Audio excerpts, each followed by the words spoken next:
Congresista Galarreta.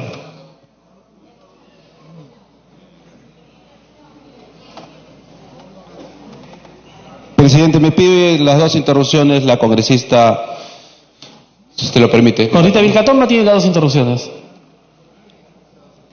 Muchas gracias, presidente. Muchas gracias, congresista Galarreta. Señor Premier, le tengo una novedad. Barata miente. ¿Y qué hacemos con sus declaraciones? Barata miente.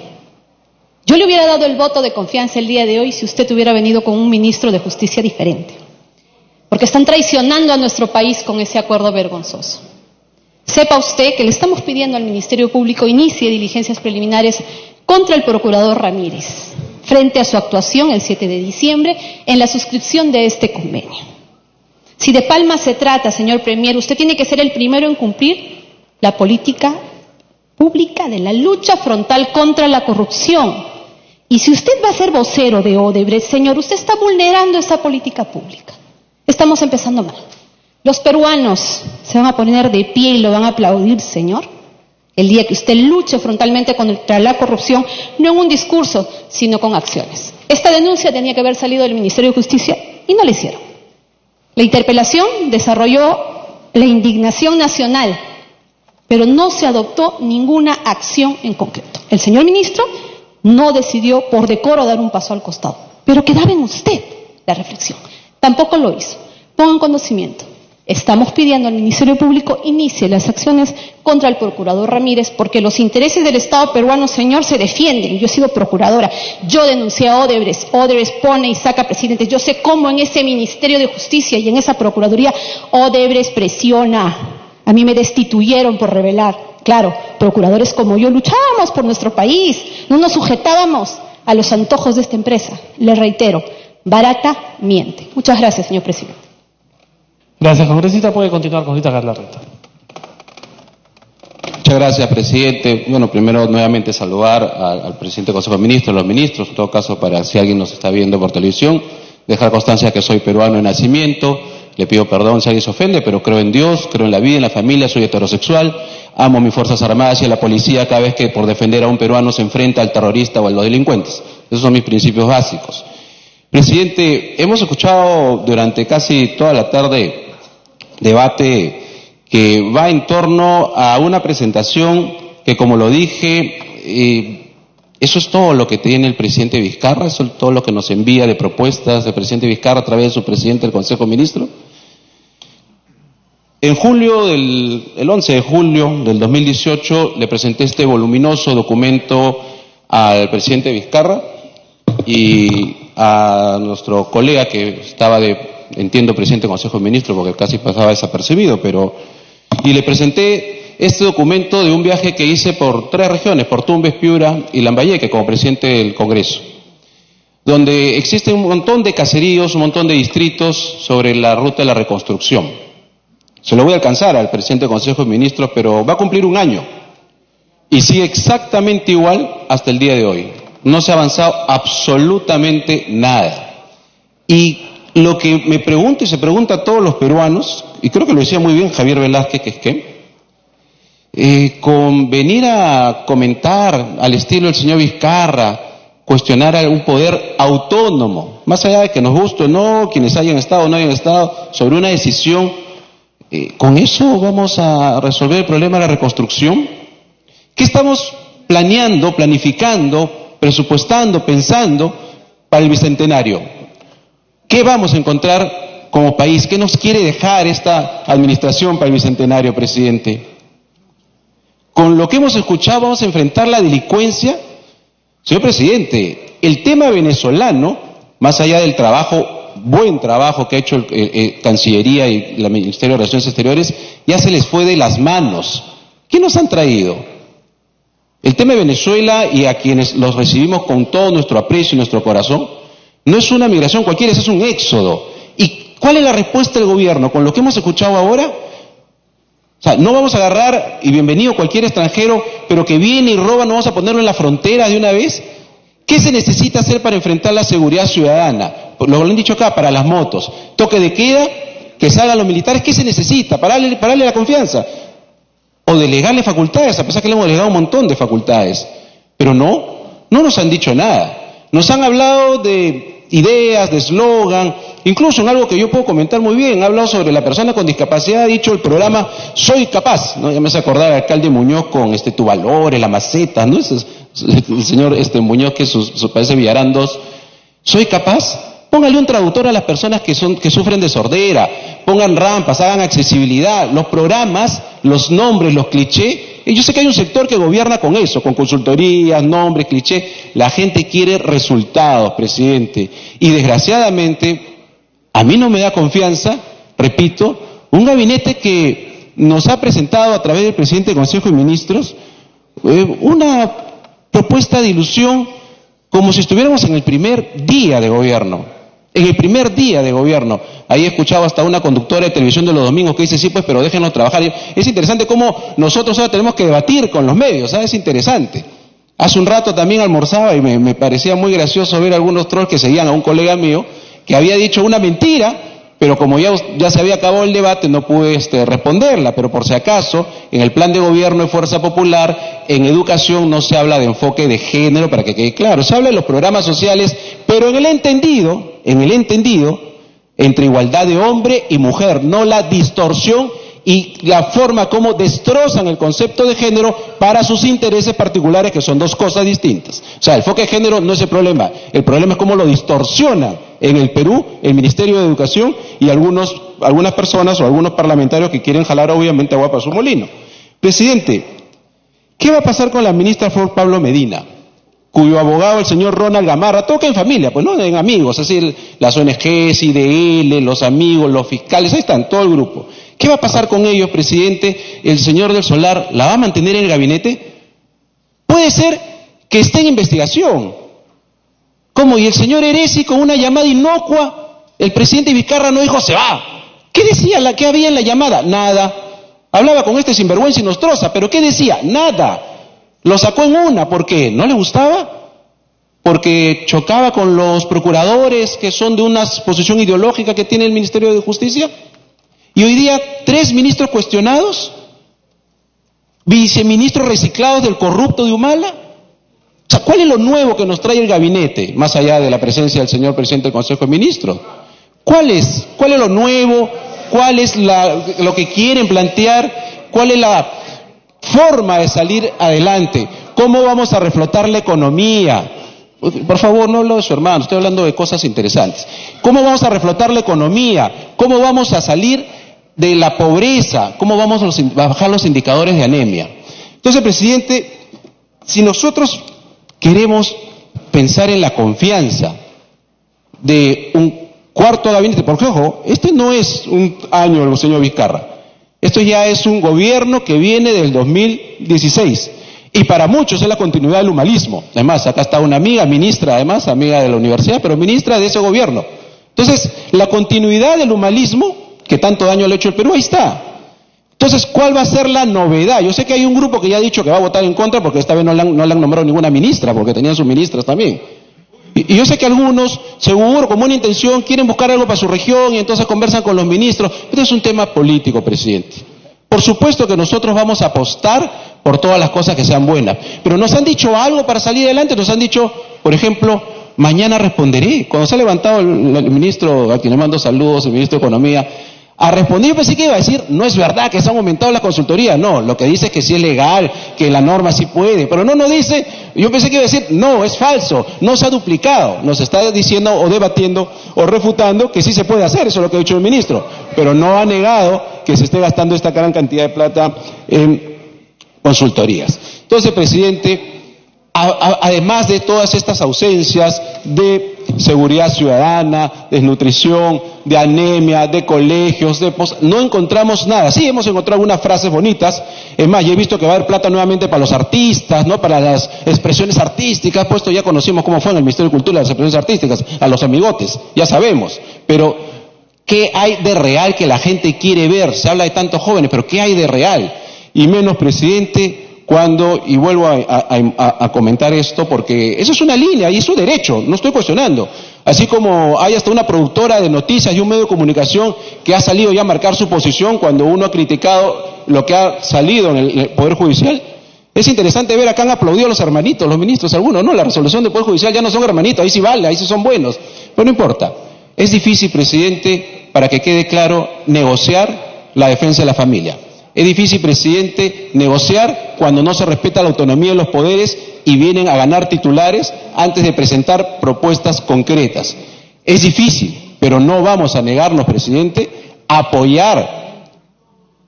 Para que concluya. Bueno, presidente, muchas gracias. Todos aquellos temas que sean positivos para el país. Positivo para el país. Pero hay un gabinete, y que lo tengan claros todos, que ha marcado una línea. Y la línea que ha marcado es que están asumiendo una posición que el Poder Judicial, presidente, ellos no han dicho que están de acuerdo con el enfoque de género, el Poder Judicial ha dicho que le corresponde al Ministerio de Educación, con una ministra cuestionada, pero además con gente infiltrada en este equipo de gobierno para implantar una ideología, es muy difícil, por lo menos de mi lado, que tengan el voto de confianza. Gracias. ¿Alusión? Congresista Meléndez, no creo que quiera pedir palabra por alusión. El congresista Galarreta se ha referido a ministros corruptos, usted no es corrupto. Entonces, ¿cómo va a pedir por alusión? En todo caso, pídale una interrupción al siguiente orador, que es el congresista Curro.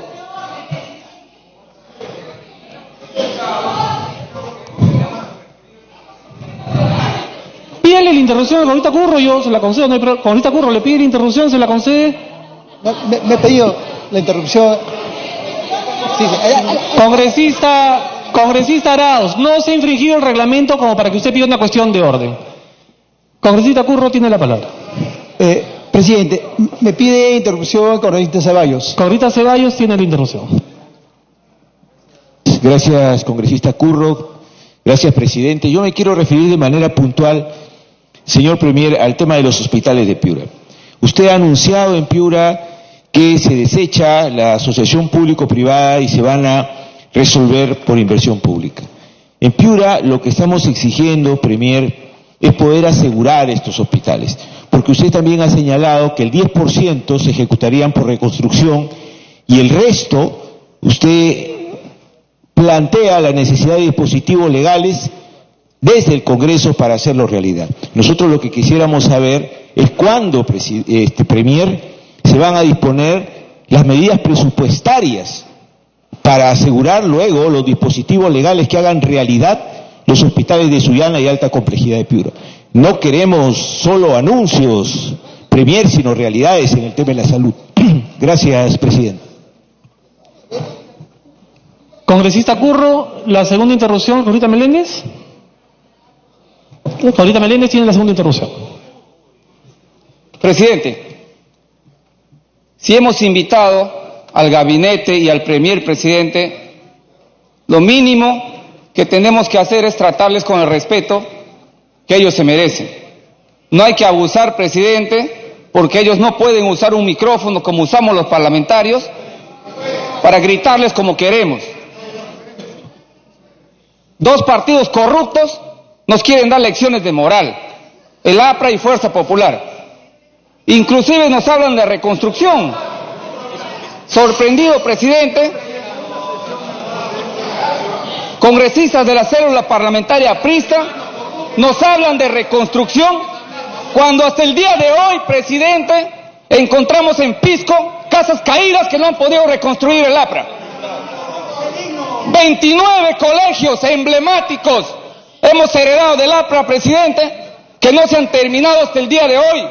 Esa es la historia negra y corrupta que nos ha dejado el partido aprista, señor presidente. Yo pido respeto.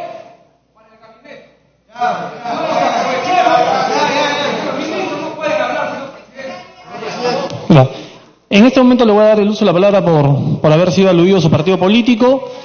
Primero quiero puntualizar que los señores ministros, de acuerdo a lo que está contemplado en el artículo 129 de la Constitución, sí pueden hacer uso de la palabra. Lo han hecho el día de hoy el ministro de Economía y el primer ministro para referirse a temas puntuales. Eso no significa que no merezcan respeto. Por supuesto que yo coincido con usted que hay que elevar el nivel del debate y evitar los adjetivos. Congresista del Castillo, por alusión al partido aprista, tiene la palabra. Señor presidente, una sesión en la que el país nos está viendo, yo creo que por lo menos de nuestra bancada y de otras también, se ha hecho con educación, con respeto, aportando ideas, ¿no? Viene un congresista del gobierno y malogra la armonía, un hombre que ha pasado por un gabinete anterior, yo no sé por qué lo sacaron, y viene realmente a querer malograr la sesión. Nosotros, señor, tome, quédese tranquilo. Nosotros no vamos a pedir uso de la palabra. El que debería pedir uso de la palabra es el gabinete, porque está malogrando su presentación, está echando a perder. Estamos hablando de tender puentes entre ejecutivo y legislativo, y viene un señor y habla en un lenguaje absolutamente inadecuado. En fin, yo no voy a pedir la palabra, ni quiero hacer ninguna referencia que pueda ser tomada a mal por ninguna persona. No estamos para agraviar, estamos para hacer patria, para construir Perú. Si un tonto no lo entiende, es problema de él, pero creo que nosotros sí podemos seguir adelante. Gracias. Congresista Curro, puede continuar. Gracias, presidente. Hemos escuchado al nuevo gabinete tal como hemos escuchado a las anteriores. Indudablemente no nos sorprende. Es la continuidad de este régimen, de esta política representativa, y por eso al gobierno poco o nada le importa el desarrollo armónico y sustentable de nuestro país. No hemos escuchado al señor Premier mencionar acerca de la importancia que tiene los Andes, la sierra. Porque quiero recordar de que la visión colonial estaba considerada prioritariamente los Andes. No podemos pensar de que en los Andes solamente se debe explotar los minerales a favor de grandes empresas transnacionales, que hoy por hoy están generando grandes conflictos socioambientales, y por eso nuestros hermanos en sus protestas sociales gritan: agua sí, mina no. De igual manera, preguntar a través suyo, presidente, ¿por qué las aguas están derivándose a los desiertos? ¿Cuál es la finalidad? Por eso se dice nuestros hermanos del campo, ¿acaso no será para beneficiar a los grandes agroindustriales? Y aquí la pregunta en mi región: ¿por qué es importante para Altiture que la irrigación Huenque, que la irrigación Lagunillas en la región Puno? Y también quiero referir, anticipando el conflicto social que viene generando esa empresa IEXA, y perfectamente conoce el señor ministro de Transporte y Comunicaciones. Dice, en junio del año 2017, el Ministerio de Transporte y Comunicaciones encargó a la constructora IEXA el mantenimiento de la carretera tramo PE-34H corredor vial Juliaca, desvío San Antonio de Putina, Cuyucuyo, Sandia, San Juan del Oro, Putinapunco, Pampa Grande, Alto Azata. El trayecto tiene una longitud de 325.17 kilómetros, y cuyo monto de inversión alcanza más de 290 millones de soles para la conservación, mantenimiento y asfalto económico. A la fecha existen, presidente, grandes irregularidades, y que ha hecho el Ministerio de Transporte y Comunicaciones frente a esta empresa que está ligada a Odebrecht. Presidente, en el sector educación, el señor Premier ha manifestado en su exposición capacitaciones para los profesores y para los directores. ¿Cuántas horas de capacitación han tenido los profesores este año? 3, 4 horas de capacitación. ¿Acaso no será cierto, bajo el mando de capacitación estamos favoreciendo a las grandes consultoras, que muy bien sabe el Magisterio Nacional, que son Jorge Grade, que se benefician en estas situaciones de capacitación? Y también quiero mencionar que en la actualidad no hay un verdadero balance de educación respecto, por ejemplo, a los libros que se vienen editando. Solamente quiero mencionar de que no se han revisado bien. Por ejemplo, en el libro de Desarrollo Personal, Ciudadanía y Cívica, en el 3er grado de secundaria. Y asimismo, se ha dicho a través del Ministerio de Educación de que más de 17.000 maestros intitulados van a regresar a las aulas. Más de 10.000 directores incapaces van a volver a dirigir las instituciones educativas. ¡Qué mentira! Con mentiras. Y así no vamos a mejorar la educación.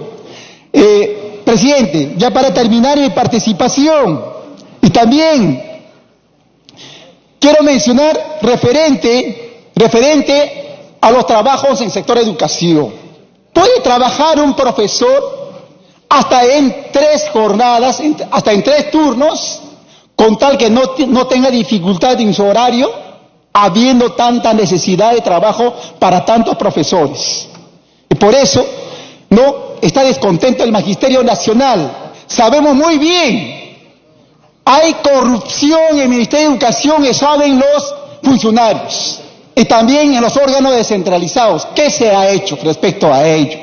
Nada. Por eso, presidente, este nuevo gabinete es la continuación de las anteriores y representa a los intereses de grandes empresas transnacionales, es obediente a los mandatos del imperio. Por eso no daré mi voto de confianza. Muchas gracias.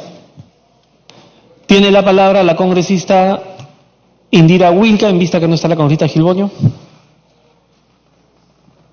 Muchas gracias, presidente.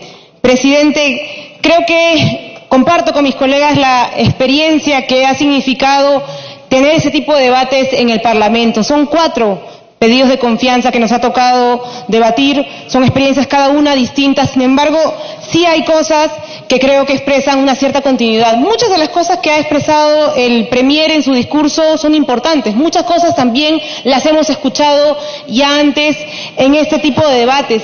El problema no son tanto las promesas que se hacen. El problema es a quién se le terminan cumpliendo esas promesas. ¿A quién o a favor de quién se termina gobernando, presidente? Y eso es algo que a nosotros como bancada particularmente nos preocupa. No hay que ir mucho atrás. El señor Kuczynski terminó gobernando, complaciendo casi exclusivamente una bancada, a un grupo que hoy mayoritariamente es rechazado por el país. Y el señor Kuczynski salió del gobierno sin pena ni gloria. Ojalá que no se repita la misma historia, señor Premier. El año pasado, y lo hemos dicho también en el diálogo que hemos tenido con usted hace unos días, el año pasado ha habido una movilización intensa de los ciudadanos contra la corrupción. Ciudadanos llenos de hartazgo, ciudadanos cansados, pero también ciudadanos con mucha esperanza, con expectativas que sentimos algunos se están agotando. Ciudadanos que lo que esperan es que se comprenda, y sentimos que no se ha comprendido en este mensaje, que estamos ante un modelo de país que está agotado. Un modelo de país que ciertamente lo que ha hecho es poner de costado los intereses ciudadanos. Y nos parece por eso importante que usted haya hecho mención a las fracturas históricas que tiene el país. Es cierto. El machismo, la desigualdad, el racismo, la xenofobia, que hoy empieza a crecer de una manera espantosa. Pero resulta igualmente preocupante que no se haya querido nombrar cosas que las 3 últimas décadas han marcado la dinámica del poder en el país. Hemos tenido al frente de nosotros, tanto las autoridades como los ciudadanos, grupos de poder corrupto, verdaderos cárteles empresariales que lo que han hecho es secuestrar el Estado, decir qué leyes se aprobaban, decir qué funcionarios entraban, decir qué cosa era realmente el destino que tenían que tener los recursos estratégicos del país. Eso lo hemos tenido, lo hemos visto el año pasado con el caso Lavallato, pero podríamos enumerar la larga lista de dinámicas de cooptación del Estado que han funcionado igual en diversos sectores, en el sector ambiente, en el sector agricultura, lo han dicho perfectamente los colegas, en el sector laboral, y eso no ha sido nombrado. Parece que eso no existiera. Parece que con eso no vamos a pelear también quienes aspiramos a reales cambios en el país. El Premier ha expresado su preocupación sobre la falta de confianza entre peruanos. Yo comparto esa preocupación. Sin embargo, ¿cómo exigirle a los peruanos superar esa falta de confianza cuando su propio gobierno, ¿no?, es incapaz de garantizar el cumplimiento de sus compromisos? Cuando su propio gobierno es incapaz de garantizar espacios reales y efectivos para el diálogo. El Premier ha señalado, por ejemplo, como uno de los pilares de su presentación, la emisión de esta política de productividad y competitividad. Una política que se había anunciado desde el año pasado, una política que apenas se hizo de conocimiento público. El presidente Vizcarra, en la CADE, dijo que iba a ser consensuada con los actores correspondientes. Y yo quiero pedirle, presidente, permiso para pasar una diapositiva para refrescarnos la memoria, para que no se diga que acá se distorsionan los hechos. El presidente Vizcarra, el año pasado, en la CADE, ya se conocía de esta política. ¿Y qué fue lo que dijo en el CADE? El gobierno va a buscar consenso sobre la política de competitividad y productividad antes de su aprobación. Esto es noviembre del 2018, antes del referéndum, antes de un momento que fue clave también para el país, en el que los ciudadanos acudieron a votar. El presidente Vizcarra dijo estas palabras. A muchos nos parecía que era el camino adecuado para lanzar e impulsar algo tan importante como esta política. ¿Pero qué pasó luego?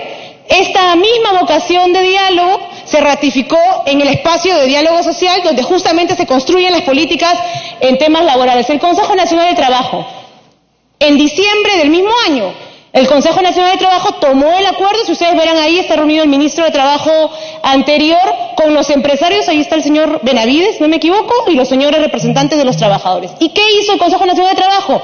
Acordó enviar la propuesta para ser debatida y consensuada a partir del mes de enero de este año. ¿Y qué ocurrió realmente después de estos dos anuncios tan importantes, promesas de diálogo, promesas de consenso? Que el 31 de diciembre, al filo del fin del año, como además han hecho otros personajes uso para tomar decisiones que le han sorprendido a la ciudadanía, el señor Vizcarra emite su política de competitividad y productividad. ¿De qué diálogo, de qué compromiso y de qué confianza estamos hablando cuando políticas tan importantes que impactan en algo tan delicado como la necesidad de una reforma laboral se hacen así? Y hoy se ha dicho que ese es uno de los pilares de la perspectiva de este gobierno, así, sin diálogo, pretendiendo negar que había un compromiso previo para debatir algo tan serio como una reforma laboral. De eso es lo que estamos hablando cuando sentimos que puede haber mucha buena voluntad, pero que no hay ánimo de encarar realmente los cambios que nuestro país necesita. Nos parece sorprendente que realmente no se quiera convocar espacios de diálogo. Lo han referido también colegas míos, los representantes de los trabajadores en el CNT con los que se tomó ese acuerdo, le han planteado ya a este gabinete reuniones para conversar sobre este tema. Y que no se llegue a un impasse en el que tengamos que decir nuevamente una política laboral necesaria fracasó por falta de diálogo y no se les ha respondido. Se lo planteamos también hace unos días, el día que conversamos antes de esta discusión, y no hubo respuesta. Entonces, ¿frente a qué cambio estamos realmente? ¿Qué magnitud de la crisis que estamos viviendo no se quiere comprender para dar muestras que realmente estamos ante algo distinto? Se ha hablado del crecimiento económico y nos preocupa muchísimo que no haya ninguna mención a la necesidad de diversificar la economía, algo que hace unos años era un consenso. No hay que ser de izquierda ni socialista para hablar de algo tan básico como diversificar la economía y no hacer que nuestro famoso crecimiento económico dependa únicamente de exportar minerales. Ni una palabra al respecto.